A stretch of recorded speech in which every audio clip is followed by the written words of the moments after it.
बिल्कुल, देखिए राजस्थान में भारतीय जनता पार्टी की दूसरी सूची जारी हुई, 83 नाम इसमें थे और इस सूची का एक विश्लेषण हो ही रहा था, उतनी देर में कांग्रेस की पहली सूची सामने आ गई।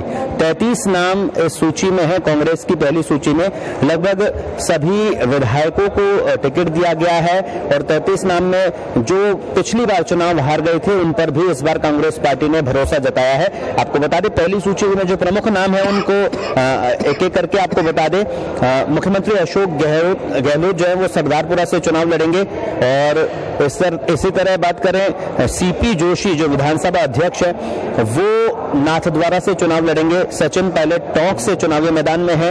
लाड़नू से मुकेश भाकर, डीडवाना से चेतन सिंह चौधरी, जायल से मंजू देवी, डेगाना से विजयपाल मिर्धा, परबतसर से रामनिवास गावड़िया, जोधपुर से मनीषा पवार, लूनी से महेंद्र विश्नोई, बैतू से हरीश चौधरी, वल्लभनगर से प्रीति गजेंद्र शक्तावत को टिकट दिया गया है।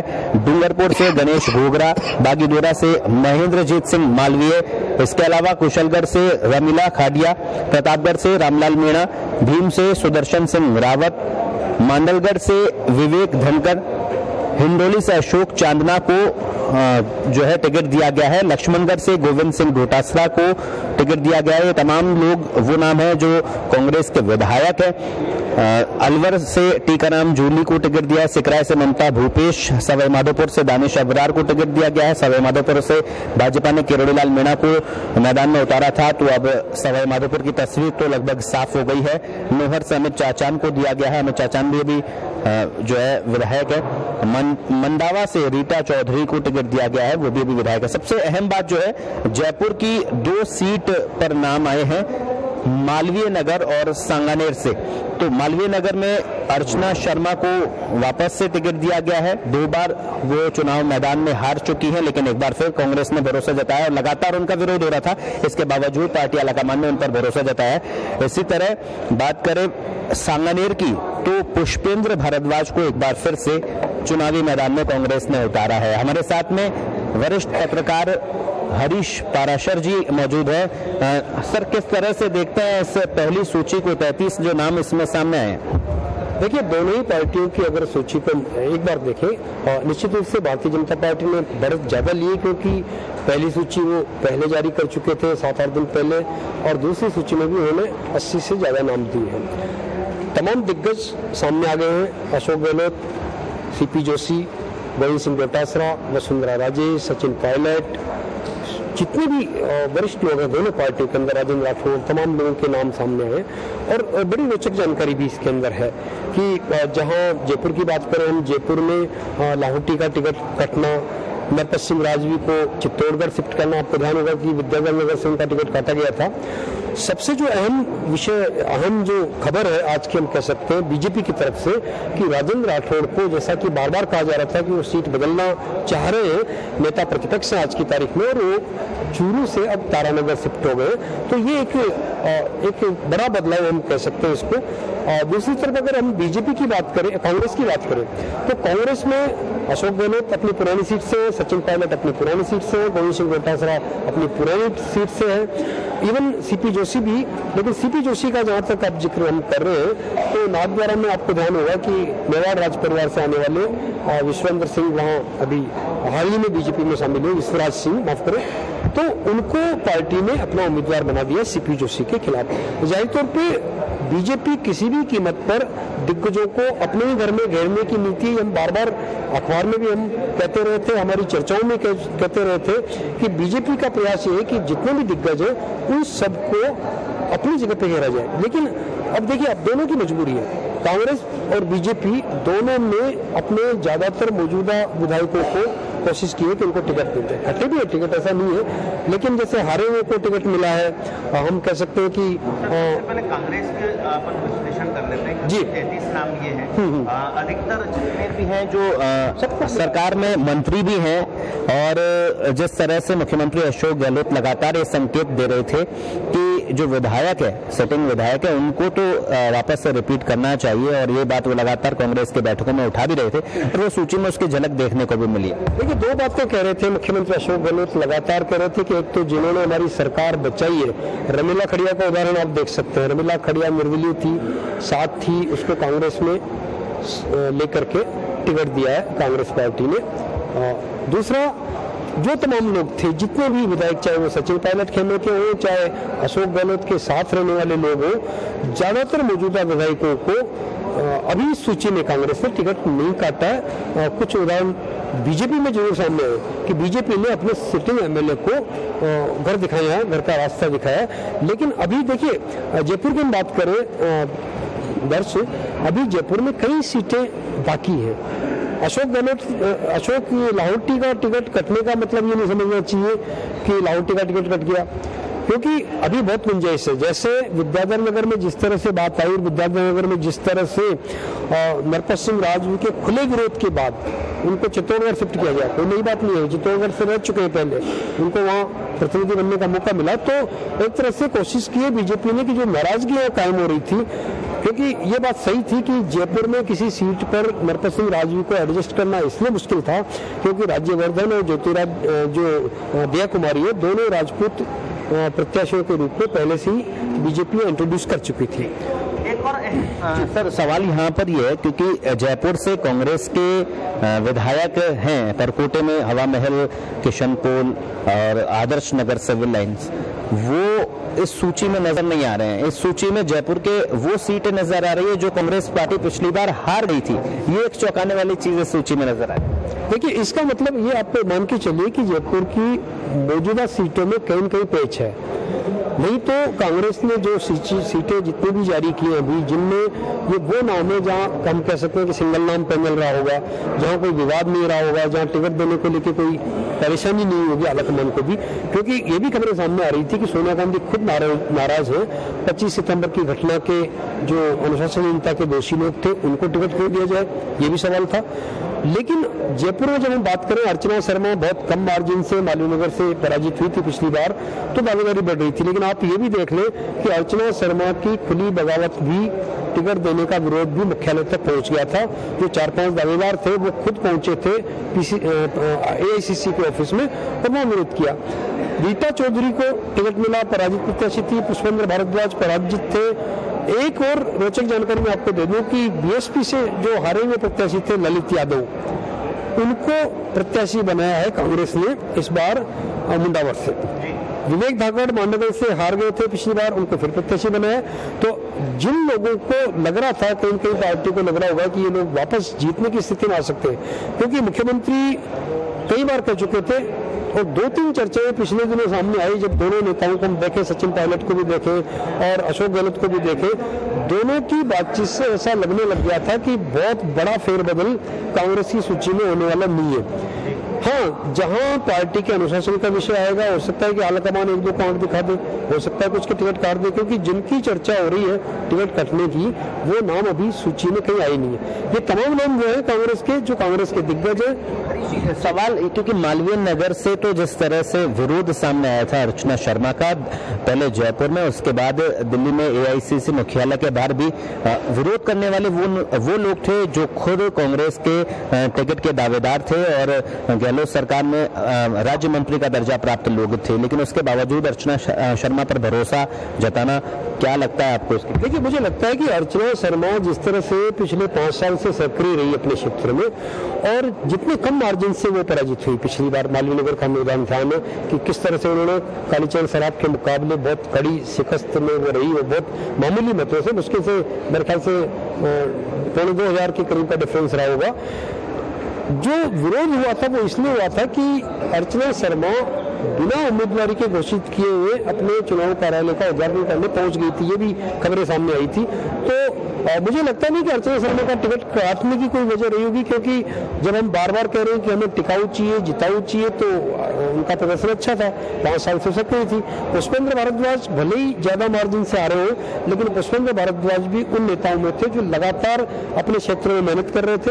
और अभी देखिए, ये बड़ा दिलचस्प मुकाबला होगा सांगानेर सीट पर, जहां पार्टी ने अपने संगठन महामंत्री भजन लाल शर्मा को उतारा है मैदान में। वैसे माना जा रहा है कि बीजेपी की सीट है, लेकिन अगर अशोक लाहोटी का टिकट सचमुच कटा है, मान लीजिए उनको कोई एडजस्ट नहीं किया जा रहा है, तो यहाँ भी भितरघात होगी, इससे इनकार नहीं किया जा सकता।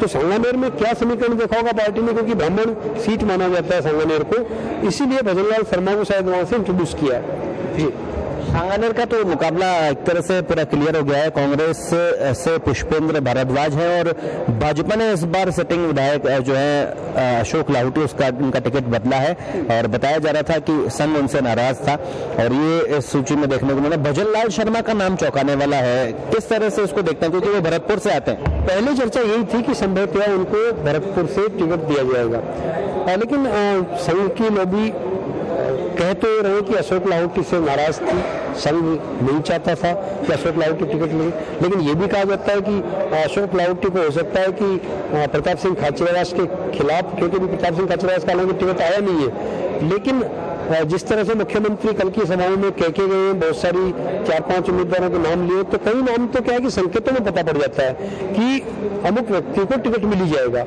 तो अभी बहरहाल जब आप पूरी सूचियों का विश्लेषण करोगे, जहां जहां सीटें आमने सामने डिक्लेयर हो गई है, वहां असली संघर्ष, वहां पता पड़ जाएगा आपको कि कौन मजबूत है, कौन कमजोर है। लेकिन दोनों ही पार्टियों ने बहुत फूंक फूंक करके इस सूची में कदम रखा है। फिलहाल उन नामों को आगे किया है बीजेपी ने भी और कांग्रेस ने भी, जहां बहुत ज्यादा विवाद की गुंजाइश नहीं लगती।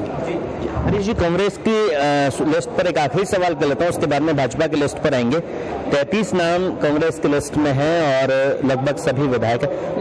क्या लगता है किसकी चली है इस लिस्ट में?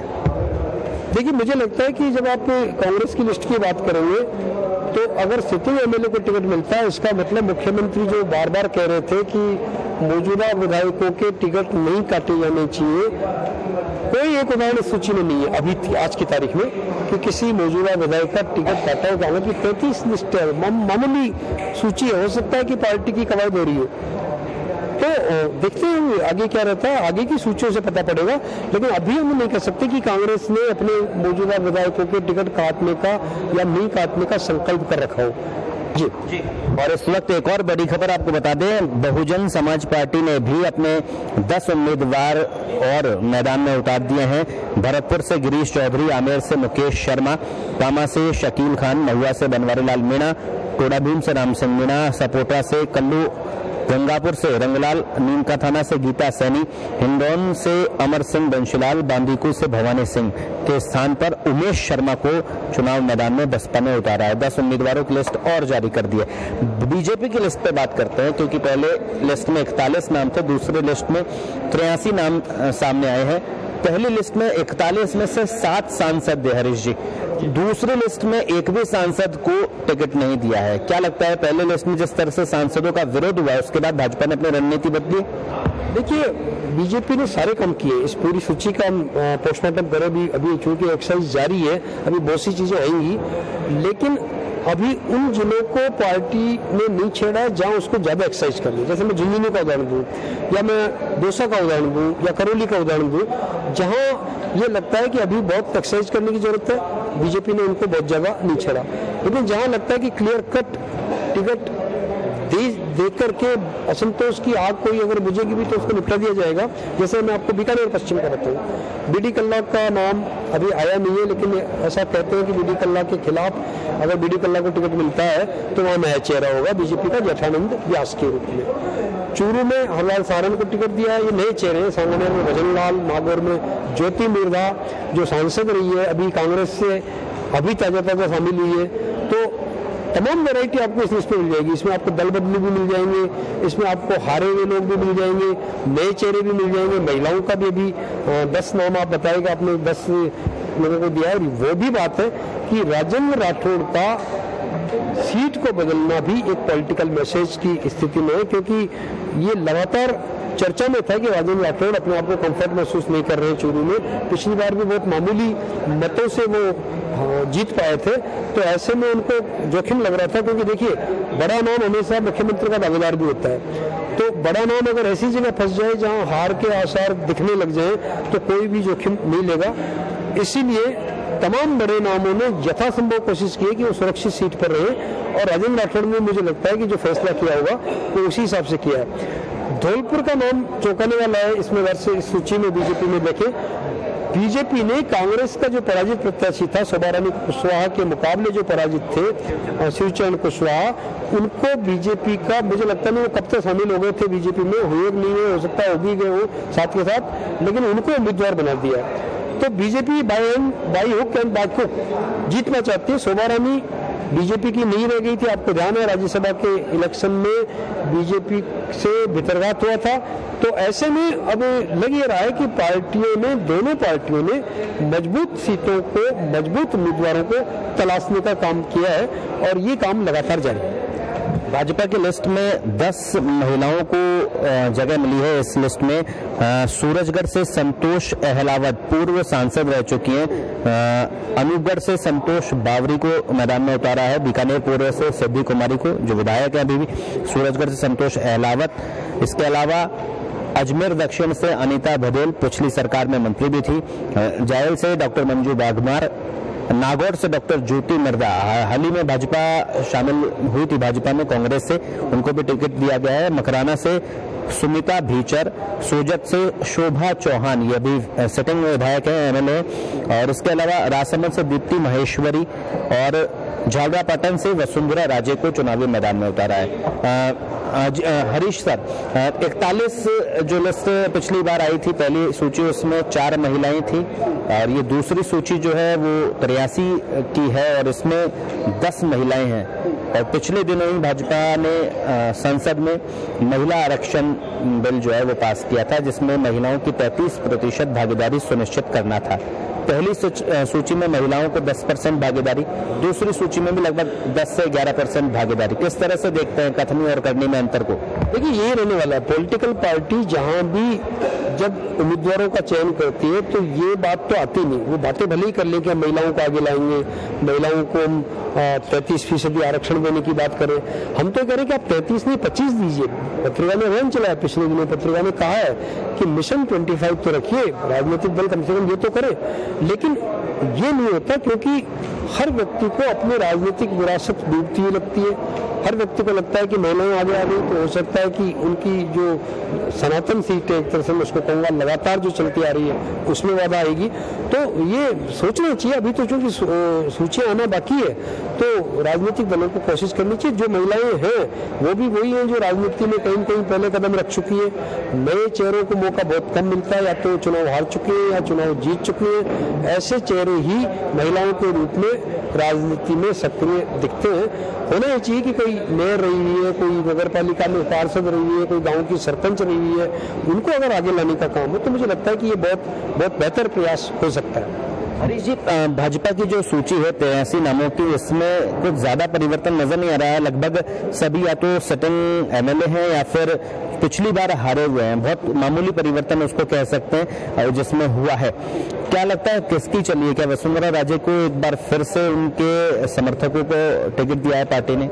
देखिए, कल नरेंद्र मोदी ने जो कहा, प्रधानमंत्री जी ने, कि दल सबसे बड़ा, दल सर्वोपरि है, तो फिर उस संदेश को तो मान के चलना चाहिए कि बीजेपी किसी चेहरे को सामने ला करके मैदान में नहीं आ रही। लेकिन चूंकि ये साफ लग रहा था कि अगर कहीं भी टिकट काटने का काम बड़े पैमाने पे हुआ तो फिर मुश्किल हो सकती है। वैसे भी 79 लोग ऐसे हैं या कुछ हारे हुए लोग थे, हारे हुए पर कुछ कोशिश की है बीजेपी ने बदलाव करने की, लेकिन ज्यादातर नाम जो है बीजेपी ये कोशिश करती है कि उन लोगों को दिया जाए जिससे बगावत के बहुत आसार कम हो। कांग्रेस भी कमोबेश वही प्रयास करेगी, इसलिए अभी आने दीजिए, आप पूरी चीजें क्लियर होने दीजिए।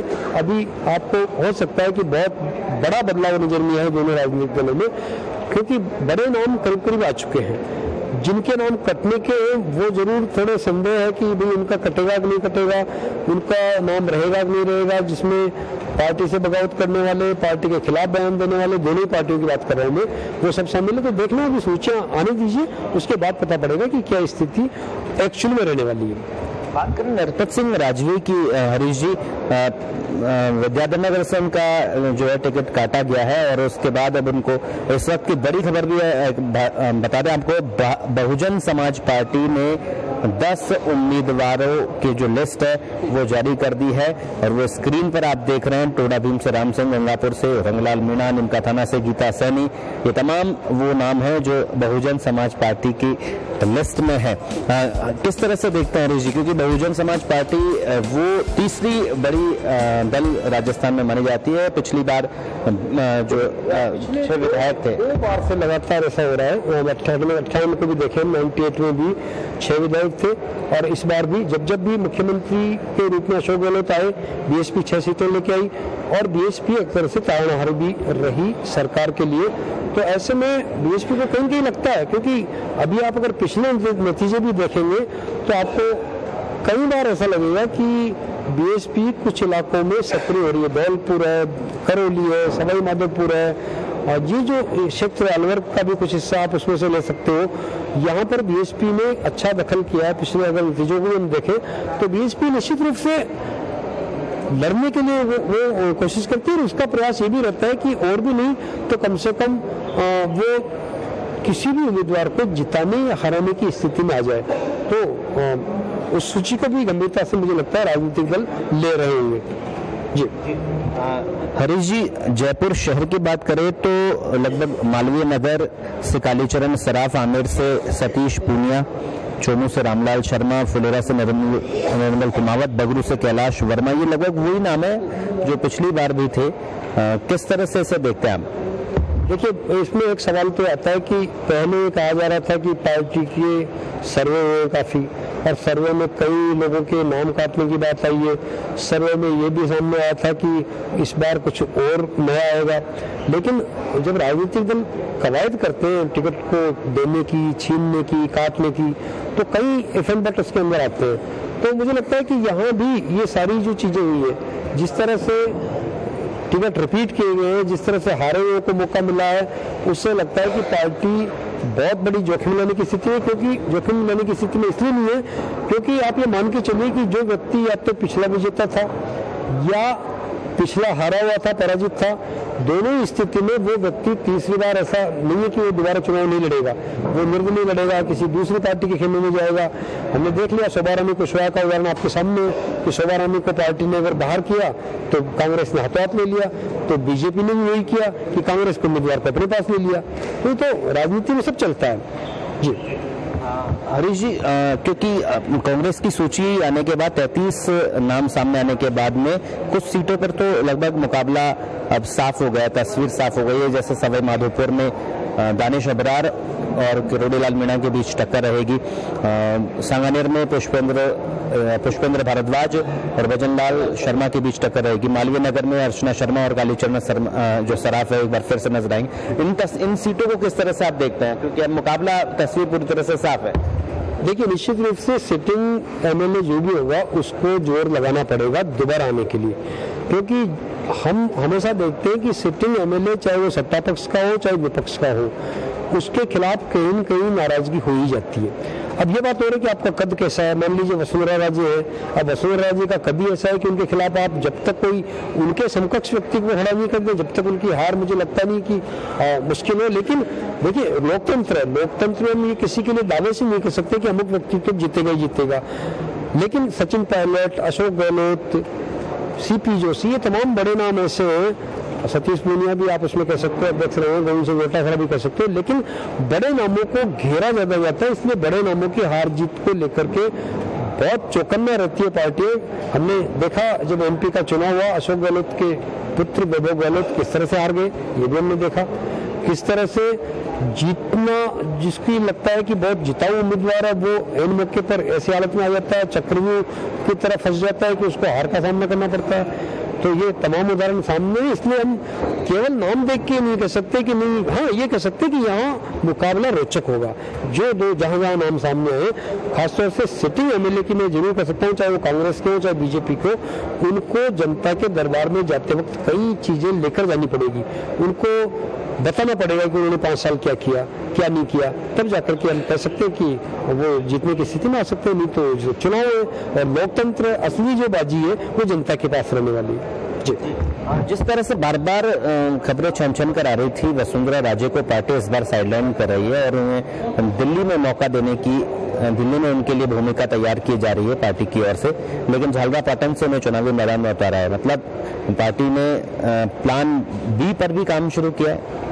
देखिए, अब आप राजस्थान के साथ साथ मध्य प्रदेश और अगर छत्तीसगढ़ भी जाए, हमारे पड़ोसी राज्य हैं, तो वहाँ भी पार्टी ने ऐसा नहीं किया कि पिछले जो मुख्यमंत्री थे, मान लो आपके शिवराज सिंह है या निवर्तमान मुख्यमंत्री वहाँ के जो पूर्व मुख्यमंत्री हैं छत्तीसगढ़ के, या फिर राजस्थान की पूर्व मुख्यमंत्री है, इनमें से किसी को भी साइडलाइन नहीं किया पार्टी ने।